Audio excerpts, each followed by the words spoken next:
Assalamualaikum warahmatullahi wabarakatuh. Selamat datang kembali di siar Majelis Taklim Ramadan kita pagi hari ini. Bagaimana kabarnya ibu-ibu hari ini? Alhamdulillah, pastinya hari ini semoga puasa kita tetap berjalan dengan lancar dan pagi hari ini saya lihat senyum mereka dari ibu-ibu semuanya pastinya semangat hari ini sudah hadir di tempat ini pastinya hari ini mendengarkan seluruh kajian dan juga seluruh ceramah yang nanti akan disampaikan oleh narasumber kita yang pastinya hari ini tentunya akan meningkatkan nilai pahala kita pagi hari ini. Dan tentunya hari ini sudah hadir dua majelis talim yang tentunya ini ibu-ibu yang luar biasa pagi hari hadir dengan penuh semangat. Saya mau sapa dulu. Di sini sudah hadir majelis talim dari Kadia dari mana? Kadia dan Wawa ya. Kadia dari mana? Halo Bunda, boleh dong saya minta senyumnya hari ini. Luar biasa. Dan sebelah sini sudah ada majelis salim dari Uwa. Dan hari ini majelis salim yang hari ini luar biasa, pakai jilbab kuning-kuning, cantik-cantik semua. Ini pasti hari ini semoga semua pahala dari Allah Subhanahu wa taala terlimpahkan ke kita semua. Amin. Namun sebelum kita mulai, hari ini saya mau cek dulu yel-yel dari ibu-ibu majelis salim yang sudah ada di sini.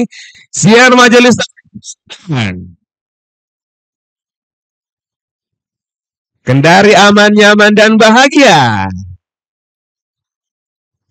Luar biasa pagi hari ini.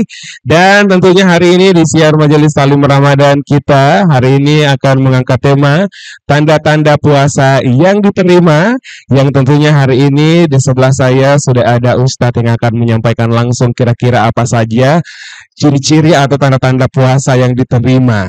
Untuk itu di sebelah saya sudah ada narasumber kita yang luar biasa hari ini akan menyampaikan seluruh isi materi kita hari ini. Sudah ada Ustadz Rusnam Al-Qadari. Selamat sore Ustadz. Selamat sore. Siap. Di sini sudah ada Ustadz Rusnam Al-Qadari yang tentunya sore ini akan memberikan seluruh tanda-tanda ke kita semua kira-kira bagaimana sih puasa yang diterima. Sebelum itu saya mau tanya kabar dulu nih sama Pak Ustadz. Sore ini bagaimana kabarnya Pak Ustadz? Alhamdulillah.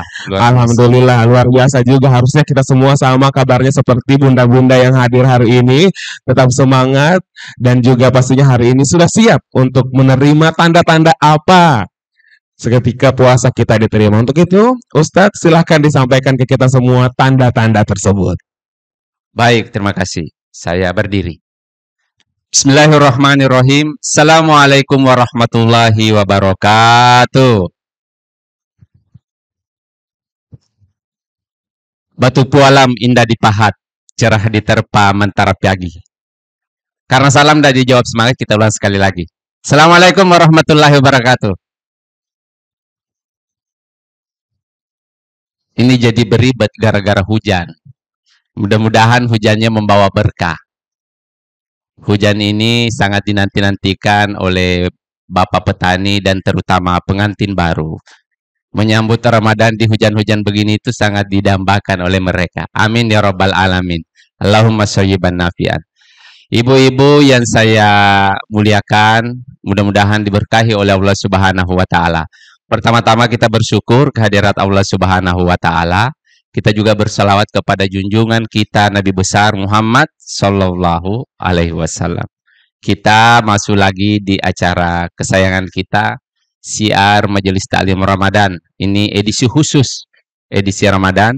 Mudah-mudahan ibu-ibu nanti senantiasa diberikan keistiqomahan dalam menjalankan ibadah-ibadah Ramadan. Tema kita tentang tanda-tanda puasa diterima. Kan kalau kita lihat ayat tentang puasa itu kan ibu sudah hafal semua toh? Kutiba alaikumusiyam kama kutiba alal ladzina min la'allakum tattaqun. Ibu sudah hafal. Sebenarnya ibu itu tidak perlu penceramah nih. Target terakhir dari puasa itu kalau kita lihat surat Al-Baqarah itu adalah ketakwaan. Target terakhirnya itu. Bahkan seluruh nanti ibadah-ibadah yang kita lakukan itu target terakhirnya itu kita bertakwa.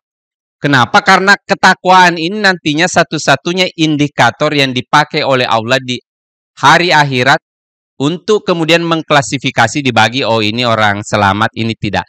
Ukurannya itu timbangannya ketakwaan. Nah, hanya masalahnya begini, ketakwaan itu tidak bisa kelihatan. Makanya ibu-ibu ndak usah toh, saya lebih baik dari tetanggaku ini. Ndak mungkin itu. Adakah laporannya bahwa ketakwaan kita lebih tebal? Dia lebih tipis? Tidak ada. Di situ masalahnya. Sehingga karena ketakwaan itu abstrak, tidak kelihatan, maka tidak boleh ada orang selalu merasa dirinya lebih baik daripada orang lain. Nah, saya sampaikan ini pesan pertamanya. Kalau kesolehan kita itu menjadikan kita kemudian mudah mencaci dan membenci orang lain, maka periksa kembali hatimu. Jangan sampai bukan Tuhan kau sembah, tapi egomu kau sembah. Hati-hati itu.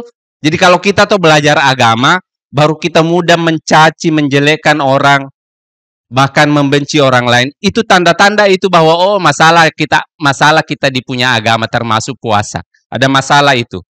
Kalau ibu-ibu pemirsa TV Sultra suka nyinyir, tahu nyinyir? Nyinyir, tahu kan nyinyir? Ibu tahu nyinyir? Itu istilahnya ABG itu nyinyir. Nyinyir itu suka kalau di sosmed itulah ada orang suka nyinyir. Muhammad semuanya itu dia punya kejengkelan dia tumpahkan di sosmed. Karena saya tahu ini kan ibu-ibu meskipun model-model kayak begini, tetapi gaya-gaya ABG juga, sosmednya kencang juga. Mereka ini juga ini siaran langsung terus. Saya tahu itu. Jadi karena kemudian ketakwaan itu tidak kelihatan, maka nantinya kita perlu belajar tentang tanda-tandanya itu supaya juga ada acuan kita. Karena kalau tidak kelihatan juga, bagaimana caranya kita ukur-ukur diri, kan begitu toh? Nabi mengatakan begini, Nabi bilang begini. Ada hadis qudsi. Hadis qudsi itu hadis yang lafaznya dari Nabi tapi kalimatnya dari Allah. Dia tertinggi itu kalau di hadis qudsi itu. Hadis qudsi itu. Kata Allah, berkata Allah Subhanahu wa taala melalui nabinya, kata Allah, kullu amal ibni Adam, semua amalnya anak cucu Adam, lahu, untuknya semua. Illa siyam, kecuali puasa. Kalau puasa kata Allah melalui lisan nabinya, as-saumuli, puasa itu beda dengan ibadah yang lain. Kalau sedekah kan langsung dihitungkan itu dia punya tambah-tambahan. Kalau ibu sedekah itu langsung kali 7 kali 100, 700. Kalau kemudian ibu baca Quran, kalau hanya modal telinga saja, tidak ikut membaca, maka dapat 1. Kalau ibu yang baca, dapat 10. Kalau tak sangkut-sangkut karena rahangnya ibu sudah keras, terlalu banyak menggosip, baru mau belajar mengaji, wah setengah mati itu makhorijul hurufnya tidak jelas nih. Apalagi kalau huruf-huruf yang musawama itu. Mana sin, mana shin, mana so, mana lo, mana sa, mana za. Wah itu kalau yang itu dipakai standar masuk surga, banyak yang tidak masuk surga itu. Coba sebut. Kurang tipis, dia bilang malaikat kok masuk neraka dulu, kurang tipis penyebutanmu. Untungnya tidak itu yang dipakai. Kalau standar musabak kabeh hancur ibu-ibu itu. Bagaimanakah kalau ini bibir terlalu lama dipakai magosip baru mau dipakai mengaji? Sudah keras toh. Bagaimanakah kalau magosip itu kan nyinyir. Kalau magosip itu nyinyir. Terlalu cocoknya itu terlalu ke depan nih. Jadi lama baru di setel ulang itu. Jadi kalau mengaji itu melembutkan kita punya rahang-rahang. Makanya biasanya kalau orang pintar mengaji itu pintar juga menyanyi. Jadi jangan lagi tanya Pak Ustadz bisa menyanyi. Jangan tanya saya ini tidak pintar.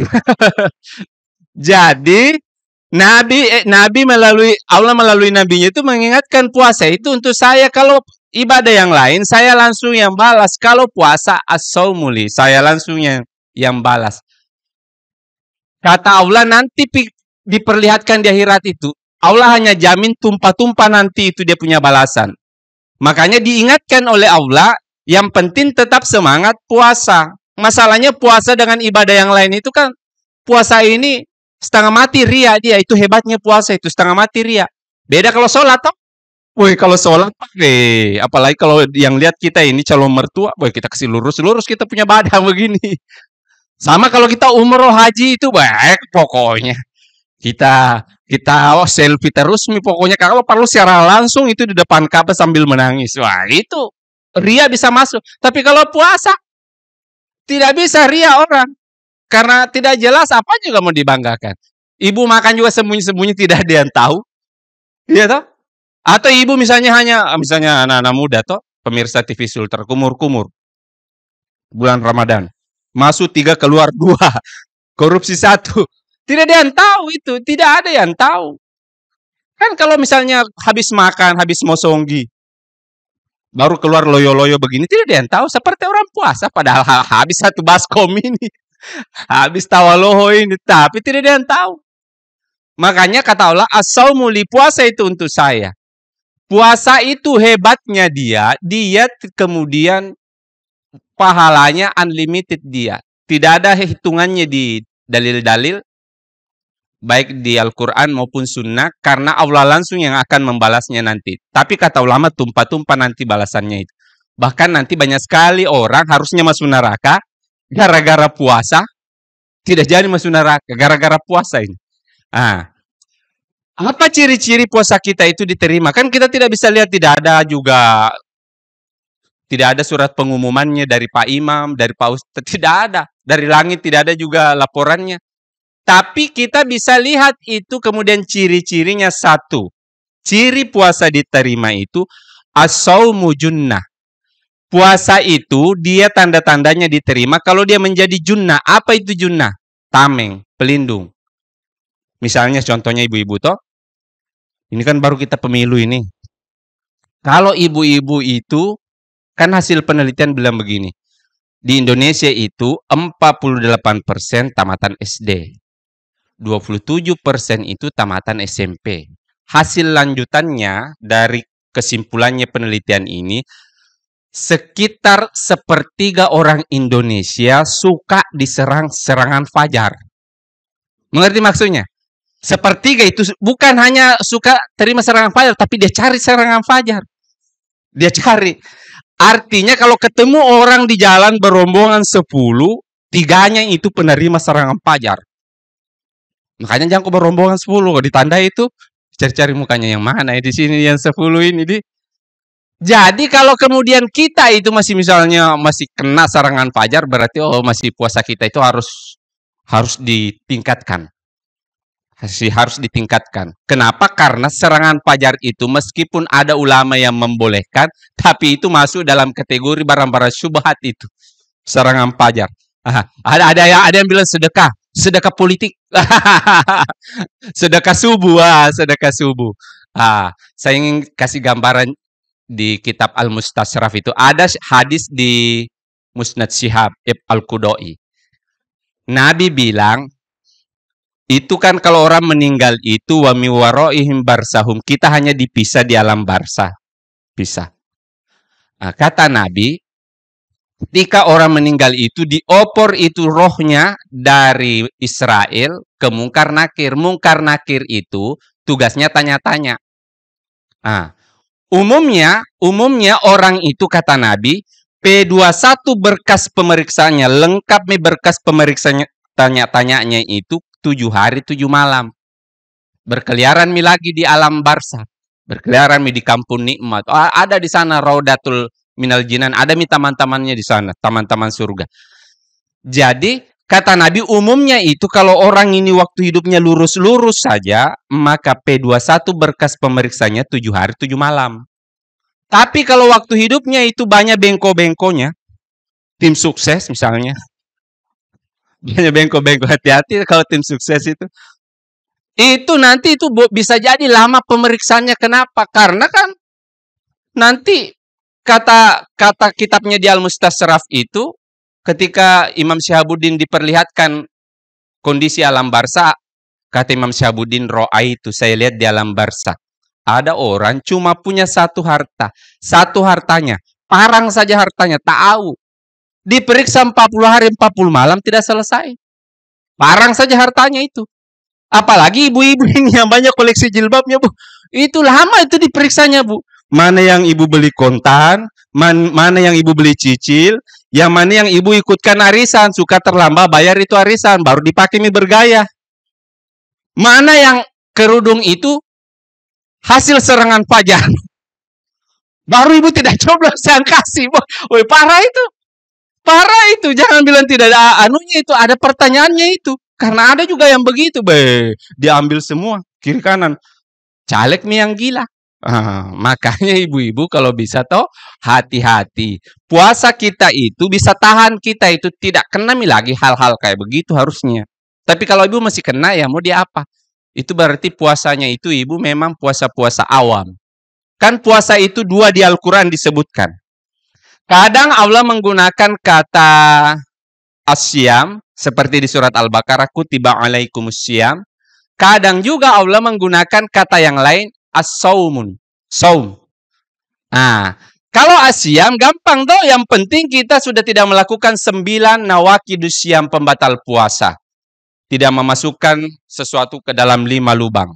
3 di atas, 2 di bawah. Ya toh? Nggak usah minta dijelaskan itu karena ini di TV ini. Yang di bawah itu maksudnya ibu mengerti sendiri.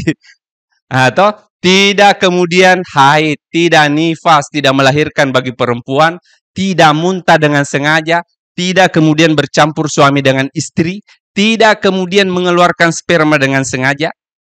Ya toh? Tidak juga kemudian murtad, tidak muntah dengan sengaja, tidak hilang akal, maka selesai puasa selesai. Cuma masalahnya kan Pak Imam itu kadang dia setel ulang di masjid. Pas kita mau tarawih, dia suruh kita niat puasa toh. Mari kita niat puasa untuk besok. Nawaitu shauma gadin. Tadinya di surat Baqarah hanya asyam 4 hurufnya. So, ya, alif, mim. Tiba-tiba dia setel saumun. Nawaitu shauma gadin. Saumun itu 3 hurufnya. Kalau saumun itu berarti tafsirnya tidak ikut di Al-Baqarah, dia pindah surat Maryam. Puasanya Maryam berarti. Kalau puasa Maryam berat. Puasanya Maryam itu berat. Karena selain yang 9 tadi, berarti ibu-ibu itu harus ikut Nabi Maryam. Tidak sembarang bicara. Hancur ibu-ibu. Tidak bisa magosip. Bagaimanakah kita kalau tidak magosip? Ibu-ibu tuh kena gatal mulut ini. Alergi mulutnya, kasihan biasanya ibu-ibu itu kalau tidak magosip, biar sedikit. Ini penting. Berat. Kalau ikut puasanya kemudian Maryam berat, tidak bisa magosip, batal puasa. Bahkan Maryam itu dia tidak boleh beraktivitas, tinggal di mihrab. Yang kalau begitu hancur saya, karena saya ini dosen. Mau pergi mengajar, baru rumahku dekat pasar. Baru melangkah sedikit keluar dari tahambur paha situ, paha ayam, paha orang di pasar itu, tahambur itu. Mau dilihat, berdosa. Tidak dilihat. Oh, ibu yang bilang bukan saya. Nanti makruh puasa, ibu yang bilang itu. Jadi, setengah mati kalau itu. Kalau ikut puasanya Maryam. Tapi saya pernah tanya itu guru saya itu, kenapakah itu ulama-ulama di Indonesia dia rubah niatnya? Kenapa tidak asyam saja supaya agar standar sedikit? Dia bilang, ulama itu maunya kita puasanya kita itu dia naik kualitasnya. Iya toh? Maksudnya bagaimana? Jangan puasanya itu kayak ular. Hanya ganti kulit saja. Tiap tahun habis puasa, baru baju, jilbab baru, orden baru, cat rumah baru. Semua baru.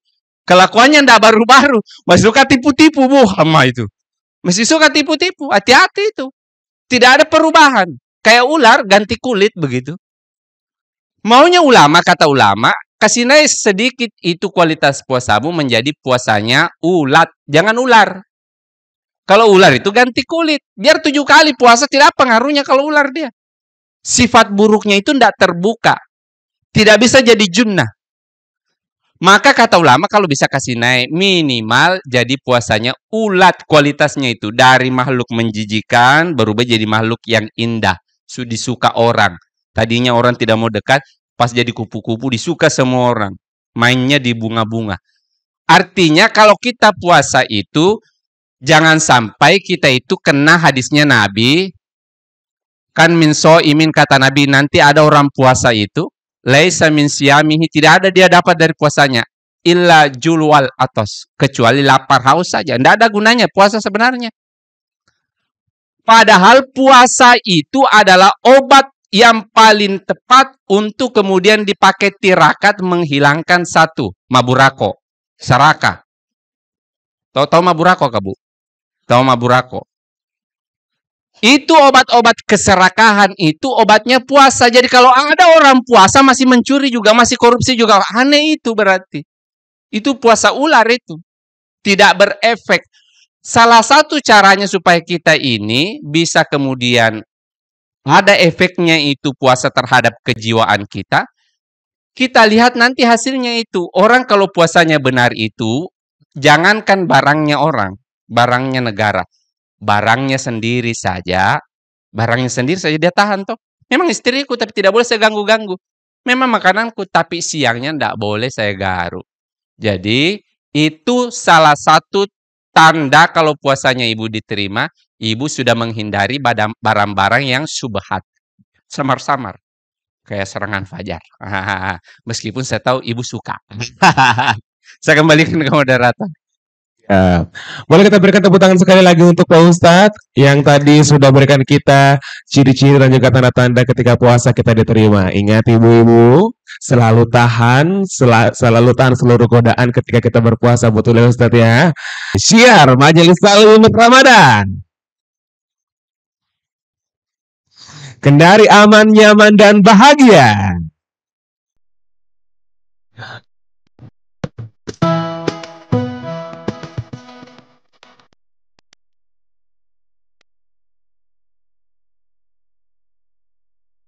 Syiar Majelis Taklim Ramadan. Kendari aman, nyaman, dan bahagia. Luar biasa ibu-ibu. Nah di sore ini pasti semua sudah ingin menyampaikan pertanyaan ke Pak Ustadz. Untuk itu nanti kita akan buka dua sebelah kiri dan juga dua sebelah kanan tentunya. Silakan ibu di sebelah kiri. Dua saja. Silakan ibu yang ada di depan. Silakan. Dan juga dua di sebelah sini. Satu sebelah kiri, satu sebelah kanan. Bunda silakan. Bismillahirrahmanirrahim. Assalamualaikum warahmatullahi wabarakatuh. Terima kasih atas kesempatan yang diberikan kepada kami. Saya Ibu Wahida dari Kecamatan Kadia. Siap Ibu Wahida. Mohon izin boleh berdiri Bunda. Oh, gitu. Ini biar semua boleh melihat Ibu Wahida hari ini. Oke. Menarik sekali materi kita pada sore hari ini. Tadi ada 5 yang perlu artinya yang perlu dijaga, 5 lubang. Saya sudah pahami itu. Namun begini, ada pernah yang saya lihat dan ini jawaban ini saya kayak gregetan jawabannya. Pada waktu itu bulan Ramadan, ada seorang keluarga sebenarnya, dia pakai Vicks inhaler dimasukkan ke hidung. Pada waktu itu saya tegur, tapi teguran saya itu memang tidak bilang, ini enggak boleh. Cuman saya bilang, tabe om, kayaknya tidak bisa kita pakai seperti itu karena kita lagi puasa. Kata beliau, enggak apa-apa, saya kan lagi sakit, lagi flu. Akhirnya saya pada waktu itu merasa bersalah. Apakah saya ini termasuk orang yang tidak melaksanakan amar ma'ruf nahi mungkar ataukah saya ini memang terlalu kepo? Nah, pertanyaan saya itu apa solusi yang saya harus lakukan ketika saya mendapatkan seperti itu? Apakah boleh saya menegur dengan cara spontan ataukah membiarkannya sementara itu ada pase-pasenya seperti itu? Jadi itu saja mungkin Ustadz. Saya akhiri. Assalamualaikum warahmatullahi wabarakatuh. Waalaikumsalam warahmatullahi wabarakatuh. Selanjutnya di sisi kiri ada Bunda. Tadi sudah ada yang angkat tangan. Siap, Bunda yang ada di depan. Boleh sambil berdiri Bunda. Nanti silakan diperkenalkan namanya dan juga dari majelis taklim mana.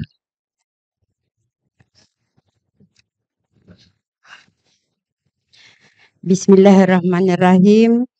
Assalamualaikum warahmatullahi wabarakatuh. Nama saya Ibu Yunan dari BKMT Kecamatan Wawa. Pertanyaan saya singkat saja. Tadi tentang ketakwaan yang disinggung Pak Ustaz. Tips-tips apa untuk menuju ketakwaan itu? Hanya saja. Assalamualaikum warahmatullahi wabarakatuh. Waalaikumsalam warahmatullahi wabarakatuh. Pak Ustadz, ini sudah 2 pertanyaan yang disampaikan oleh ibu-ibu majelis salim yang ada di depan. Nah, silakan ini kita langsung klarifikasi lewat narasumber kita. Silakan Pak Ustadz. Baik, menarik sekali. Yang pertama, nawakidus syam, pembatal puasa itu salah satunya masuknya sesuatu ke dalam 5 lubang. 3 di atas, 2 di bawah. Nah, 3 yang di atas itu mulut, hidung, telinga, THT itu. Syaratnya itu, masuknya itu harus lewati al-jauf. Kalau tidak lewat al-jauf, maka tidak apa-apa. Makanya ibu-ibu itu toh, misalnya ibu-ibu bikin papa buka. Jangan hanya kira-kira, sudah asin nih kayaknya ini. Wah, jangan, wah, hancur kita yang puasa itu. Apalagi ibu bukan chef. Baru main kira-kira, sudah manis nih ini. Oh, jangan. Celup 1 tangan tak, baru dicocol begini. Jadi di lidah. Kalau manis di sebelah mana dicocolnya? Di bagian depan. Kalau asin dan asamnya di bagian samping. Kalau mau coba pahit atau tidak, bagian belakang. Jangan coba juga pakai sendok. Tidak terasa kan yang coba. Bukan saja sekalian kalau pakai sendok. Pakai telunjuk. Dan setelah dicoba, diluntahkan sedikit, diludahkan. Jangan ditelan, diludahkan. Tidak membatalkan puasa. Terutama ini ibu-ibu yang kerjanya, kan saya tahu ini ibu-ibu banyak yang usaha kuliner. Mudah-mudahan ini berkah usahanya ibu di bulan Ramadan. Ibu bisa kemudian mendapatkan banyak kekayaan di situ. Jadi yang itu ya. Bagaimana kasusnya kalau misalnya dia minyak gosok, minyak aromaterapi, termasuk fixed inhaler. Fixed inhaler itu tidak lewat di al-jauf. Maka mayoritas ulama membolehkan kalau menggunakan fixed inhaler. Tapi nanti hati-hati ibu-ibu itu yang pakai obat polip, obat telinga, yang bisa menetes itu, jangan sampai lewat di tenggorokannya. Bahkan nanti jangankan fixed inhaler, bisa makruh itu, kalau ibu itu biasanya di luar bulan Ramadan sikat giginya cuma 2 kali sehari, pas bulan Ramadan tak 5 kali sikat gigi. Kamu apakah? Kamu curi-curi sedikit itu rasa-rasanya? Jangan toh. Jangan. Mandinya di luar bulan Ramadan 1 kali di 1 hari, itu pun kalau tidak mendung. Pas bulan Ramadan tak 5 kali mandi, setiap mau sholat mandi lagi. Baru bibirnya dia kasih di depan begini. Itu mencuri itu sedikit. Tapi kemudian cita rasanya itu sikat gigi, itu odolnya toh, itu tidak apa-apa kalau dia masuk sedikit. Cita rasanya. Yang penting ibu sudah maksimal kumur-kumur, sudah 3 kali. Kalau ada cita rasanya masuk, maka ya'fu anhu, dimaafkan. Sama dengan fixed inhaler. Jangan berlebihan memang. Jangan juga. Itu hanya kasih sampai sini saja supaya sumbatannya itu, hidungmu itu hilang. Bisa bernafas baik-baik. Karena ada orang harus pakai begitu. Jadi hukumnya boleh dia. Jadi yang penting tidak lewat tenggorokan. Sama di bebekelo toh. Misalnya ibu toh lantai 2 rumah tak. Lihat-lihat di bawah. Ada orang penjual es buah menetes air liur toh. Baru ibu sadar, baru tarik begitu toh. Tidak apa-apa dia. Yang penting belum putus. Tapi jorok. Kalau bisa jangan jorok itu, jorok. Tapi kalau misalnya ibu lepas daripada ibu nanti kehausan, lebih jangan dilepas. Termasuk nanti ingus. Puasa ada ingusnya. Kan biasa begitu. Jangan bilang, ibu kecuali itu Firaun saja kena ingus dia. Apalagi cuma kita. Firaun itu jarang sakit itu. Kita itu kena ingus nanti. Ingus-ingus itu yang masuk itu ya'fu anhu, dimaafkan. Tapi kalau bisa jangan yang telonggo itu jangan ditelan. Biar tidak ada tulangnya. Kau muntahkan itu, penyakit itu. Jadi, kalau belum lewat di al-jauh, maka dibolehkan, Bu ya. Fix inhaler boleh, balsem boleh, minyak kayu putihan itu boleh, yang aroma-aroma terapi itu boleh, termasuk pakai parfum. Kalau mau ke masjid, jangan tidak pakai parfum. Jangan pakai parfum alami itu. Model cap kelelawar, jangan pakai yang itu. Pakai kanan, tawas. Yang kedua, tips menuju ketakwaan. Ketakwaan tidak bisa dilihat. Ketakwaannya tetangga tidak bisa kelihatan. Ketakwaannya ustadz. Jangan bilang, ustadz pasti lebih tinggi nanti tingkatannya surganya daripada ibu-ibu majelis. Belum tentu. Bisa jadi kalau ustadznya hanya harwa saja dia urus kepala kambing, bisa jadi dia di bawah itu dapatnya. Tapi saya biar yang penting masuk surga, yang penting biar bawa-bawa. Karena mau dia apa kita yang harus urus itu kepala kambing toh. Jadi Nabi mengatakan tidak kelihatan itu ketakwaannya orang, tidak bisa diukur. Tetapi kata Nabi, masaluhul mu'min, perumpamaan orang yang beriman dan bertakwa itu, meskipun tidak bisa kelihatan itu keimanannya orang ya. Kama salinahla. Kalau mau lihat itu tips-tipsnya, bercermin sama lebah. Makanya di Al-Quran ada surat An-Nahl, surat tentang lebah, surat ke-16. Kalau mau bertakwa, ikuti lebah itu. Bagaimana itu lebah? Kata Nabi Iza, akalat stoyibat. Kalau makan, makannya yang baik. Yang baik-baik. Dia sortir. Kalau syubhat itu dia hindari. Makanya yang baik-baik. Makanya perhatikan lebah itu makannya di mana?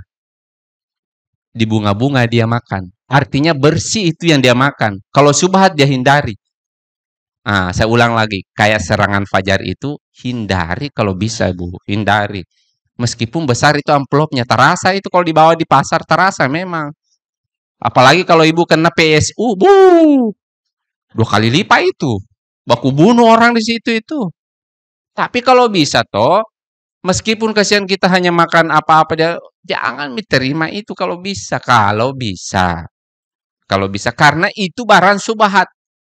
Meskipun ulama beda pandangan, tapi banyak yang lebih bersih dari itu. Dari serangan fajar itu. Ikut mie lebah. Lebah itu, kadang makanannya dia tidak makan mie. Jadi kalau sudah full mie itu kantungnya lebah, dia pulang mie itu. Dia tidak paksakan. Sama kita toh. Kalau mau songgi, meskipun itu kau sudah dipersilakan tuan rumah, jangan sampai di lehermu ini baru kau tidak mau berhenti. Sepertiga kau berhenti, nanti kau muntah. Jangan sampai di leher. Tapi ini kebetulan ada tawaloho ini, kapan-kapan lagi kita diteraktir ini. Jangan begitu, jangan. Jadi, lebah itu dia selalu mengambil, dibawa sesuai dengan kebutuhannya. Dia tidak sampai ambil full betul.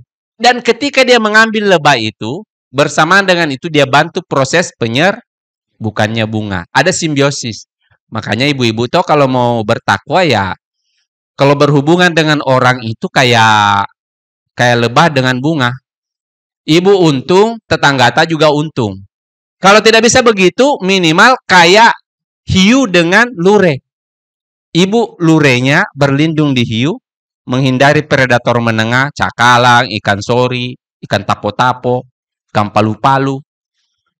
Ibu ambil keuntungan dari hiu, hiunya tidak dirugikan. Jangan kita itu berhubungan dengan orang kayak benalu. Melengke, memeras. Karimpi orang baru kita berhenti. Kita gemuk, orang kurus. Kita untung, orang menderita. Jangan begitu. Jangan berhubungan dengan orang begitu. Pasti tidak bertakwa kalau begitu. Dan terakhir, kalau mau cirinya bertakwa, tipsnya itu, kata Nabi, laisa kama salis sabab. Jangan itu kalau kayak lebah itu kalau dia mengeluarkan sesuatu, isawa da'at thayyibat, mengeluarkan sesuatu baik dia. Apa yang keluar dari lebah? 1, madu. Syifa'ul linnas, itu obat untuk seluruh manusia. Allah mengatakan di Al-Quran, madu itu obat untuk semua orang, bukan obat untuk orang Islam. Makanya kalau bertakwa orang itu, kayak lebah itu, kayak Tuhan. Kalau dia kasih matahari, tidak peduli dia mau agamanya apa, kasih saja. Jadi kalau kita bertetangga di situ, kalau bisa itu rata itu pisang goreng, jangan hanya bestimu saya kok kasih terus, jangan begitu. Karena ada orang begitu, itu terus dia kasih itu terus. Kasih merata itu pisang goreng kalau dibagi. Kenapa? Nabi Allah itu kayak begitu, matahari itu kan dia tanya Allah, dia tidak tanya kau minum atau tidak, kau orang enggak. Allah kasih saja itu.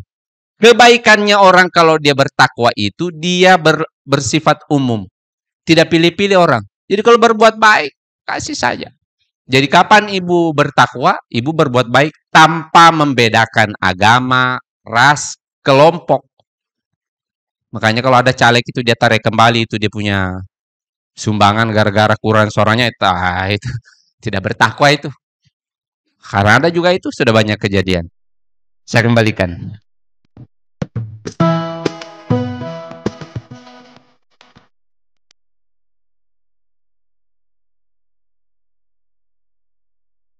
Kita mau buka lagi 2 pertanyaan terakhir. Untuk itu saya persilakan untuk satu di sisi kiri dan juga satu di sisi kanan. Silakan Bunda.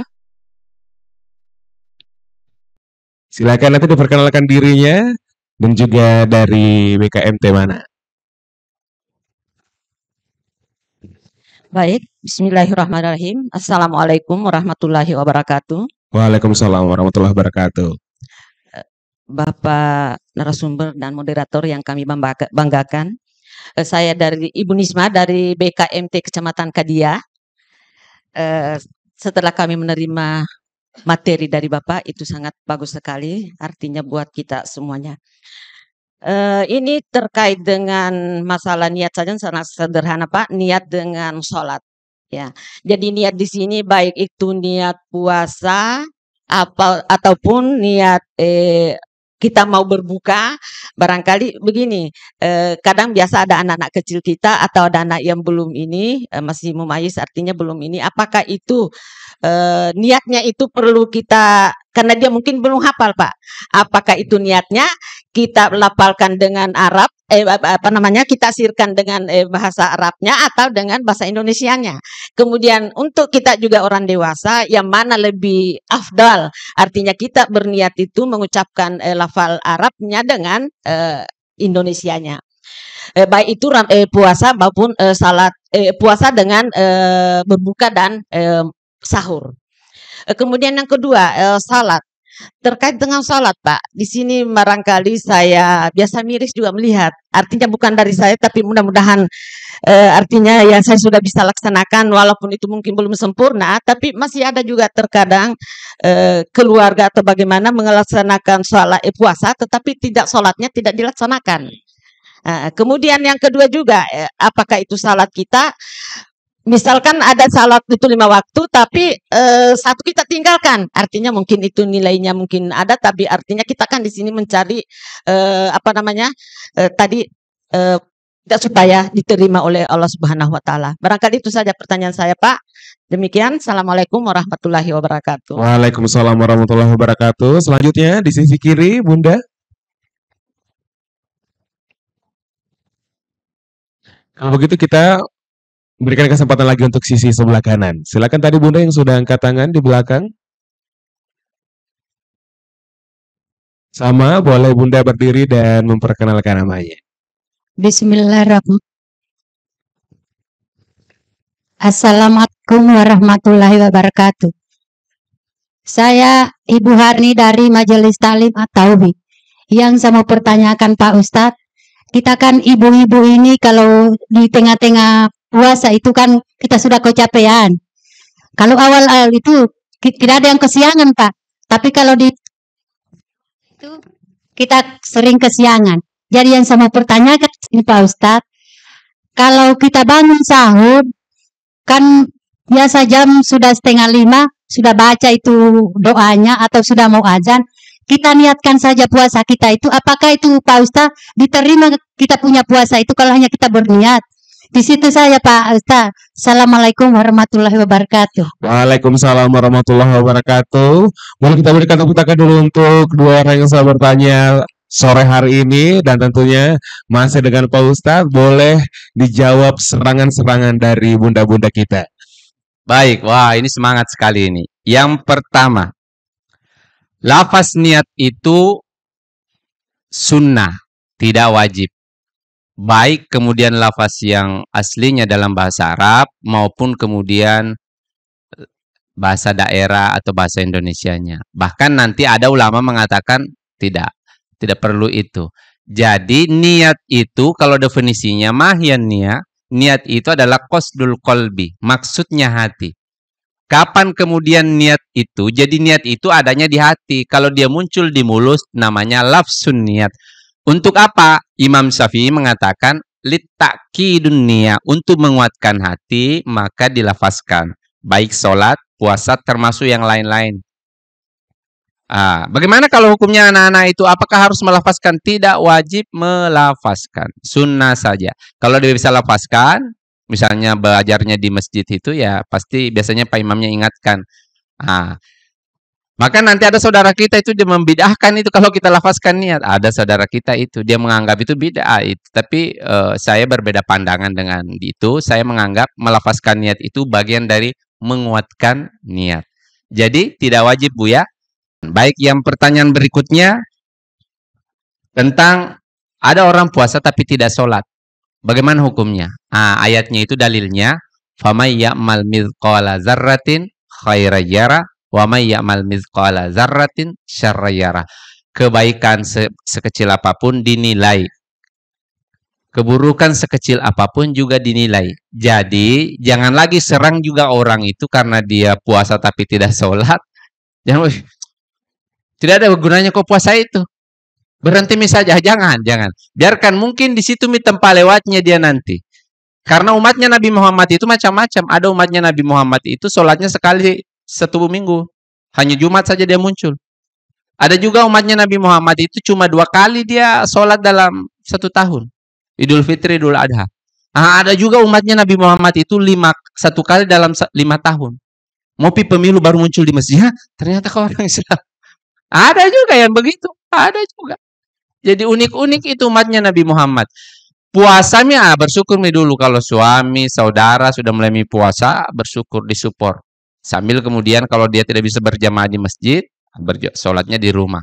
Sambil diingatkan terus. Memang begitu Bu, pelan-pelan. Banyak begitu di masyarakat kita, karena tadi kondisi pendidikan belum merata. Tadi kan saya sudah bilang tuh kondisi pendidikan belum merata. Jadi itu. Yang terakhir, hukum puasa tanpa sahur, hukumnya sahur itu sunnah, bukan wajib. Sah dia kalau orang puasa tapi tidak sahur. Jadi kalau misalnya ibu kepepet sekali nih, karena saya mengerti kan ibu-ibu ini kan benteng terakhir. Backnya rumah itu ibu. Kalau ibu sudah kalah itu setengah mati kita. Tahambur kita ini yang laki-laki kalau ibu-ibunya sudah menyerah itu. Kapan anak-anak cewek dengan mamanya sudah setengah mati, sudah kita ini. Tidak jelas kita punya nasib itu. Terpaksa kita sahur pakai air putih lagi itu. Jadi kalau hanya cukup minum air, maka minumlah air. Kalau hanya cukup untuk minum air. Tapi kalau masih ada waktu, maka makanlah biar sedikit. Ganjal biar sedikit. Termasuk nanti pas makan tiba-tiba azan, kasih habis dulu. Yang di mulut dengan yang di piring. Bukan yang di atas meja ya. Jangan lagi menambah. Dia bilang Pak Ustadz katanya kasih habis. Yang di mulut dengan yang di piring yang kita kasih habis. Bukan yang di atas meja. Karena sudah azan nih. Tadi kan belum azan. Pas makan pertengahan azan begitu. Jadi begitu Bu ya. Upayakan kalau bisa biar minum air putih. Tasahharu. Sahurlah karena inna fis sahuri barokah. Di dalam sahur itu ada keberkahan. Dan jangan sahur jam 12 malam. Itu makan tengah malam namanya. Itu masih sisa-sisanya itu bukamu itu kok gosok lagi. Makanya itu di sepertiga akhir malam jam 2 ke bawah begitu. Pasang ya alarm. Masa tak 2 orang di dalam rumah tak tidur semua. Jangan juga lah. Upayakan. Biasanya ada yang sadar satu itu. Apalagi kalau banyak anaknya ibu kayak saya toh. Banyak anakku pasti ada yang bangun. Begitu deh. Oke, siap Pak Ustadz. Nah, saya rasa ini masih banyak ibu-ibu yang ingin menyampaikan pertanyaan, masih penasaran juga dengan tema kita hari ini Pak Ustadz. Kita buka satu lagi terakhir untuk bunda-bunda yang akan bertanya. Boleh kita coba yel-yelnya untuk kita semangat lagi hari ini. Siar Majelis Taklim Ramadan. Kendari aman, nyaman, dan bahagia. Luar biasa, sore ini masih semangat. Dan juga pastinya hari ini kita masih buka satu pertanyaan lagi di sesi terakhir ini. Silakan Bunda yang ingin bertanya, pastinya banyak sekali hari ini pertanyaan-pertanyaan, kira-kira tanda-tanda apa saja lagi yang bisa membuat puasa kita diterima. Dan pastinya pemirsa di rumah, sore ini tentunya sudah banyak sekali tanda-tanda puasa yang diterima yang sudah disampaikan oleh narasumber kita, Bapak Ustadz, yang pastinya hari ini sudah mencerahkan lagi seluruh pikiran kita, dan semoga puasa kita semakin sempurna tentunya. Nah, sekarang Pak Ustadz, silakan lagi diberikan ke kita semua sebuah pencerahan yang lebih sempurna lagi untuk kita semua, kira-kira puasa yang diterima itu seperti apa? Baik. Bapak Ibu sekalian, pemirsa Sultra TV yang insya Allah dirahmati oleh Allah Subhanahu wa Ta'ala. Kesimpulan dari materi kita tentang puasa yang kemudian bisa mendatangkan keberkahan dan mengantar kita sampai di keharibaan Allah Subhanahu wa Ta'ala adalah puasa yang menghilangkan, membakar seluruh sifat-sifat buruk kita. Makanya Ramadan itu dari kata Ramadhan, membakar. Dari kata menghanguskan. Setiap puasa yang baik itu akan kemudian menghanguskan seluruh keburukan-keburukan yang ada di dalam jiwa kita. Dan setiap puasa yang baik itu mengantarkan kita nanti terhapusnya beberapa dosa yang memang hanya bisa dihapus dengan puasa. Termasuk puasa nanti itu akan menghilangkan syubhat. Seluruh kemudian yang haram-haram yang sudah masuk ke dalam darah dan sistem saraf kita itu akan kemudian dibersihkan dengan puasa. Sehingga dengan puasa nantinya kita kembali lahirnya dalam kondisi fitrah. Kembali dalam kondisi yang suci. Sehingga nanti kita bertakbir, menyambut 1 Syawal itu Idul Fitri dengan betul-betul, dengan jiwa yang suci. Karena kata Allah, ada nanti hari tidak akan pernah kemudian kita selamat kecuali kita datang dengan biqalbin salim, dengan hati yang bersih. Lebih dan kurangnya mohon dimaafkan. Billahi taufiq wal hidayah. Assalamualaikum warahmatullahi wabarakatuh. Ini pemirsa di rumah dan seluruh ibu-ibu Majelis Taklim hari ini pastinya sudah banyak sekali share-share dan juga tanda-tanda yang sudah disampaikan oleh narasumber kita. Yang kali ini sudah disampaikan oleh Ustadz Rusman Al-Kandari terkait dengan tanda-tanda yang puasa yang diterima tentunya. Dan semoga seluruh informasi tentang tanda-tanda puasa yang diterima tersebut dapat menyempurnakan seluruh ibadah kita sore hari ini. Sedari pagi, sedari sahur tentunya, dan sampai di detik ini. Terima kasih untuk ibu-ibu yang sudah hadir hari ini dari Majelis Taklim Huwa dan juga Kadia yang hari ini sudah berbondong-bondong hadir untuk bertemu kita semua di siang Majelis Taklim Ramadan tahun ini. Untuk itu, kita sudah berada di sesi terakhir dari siang Ramadan tahun ini, dan juga di episode kali ini. Terima kasih sekali lagi untuk semua tim yang sudah bertugas. Terima kasih. Kita akhiri. Assalamualaikum warahmatullahi wabarakatuh. Sampai jumpa di siar Majelis Taklim Ramadan episode selanjutnya. Allahumma salli ala sayyidina Muhammadin tibbil qulubi wa dawaiha wa afiyatin abdani wa shifaiha wa nuril absari wa diyaiha wa ala alihi wa sahbihi wa sallim.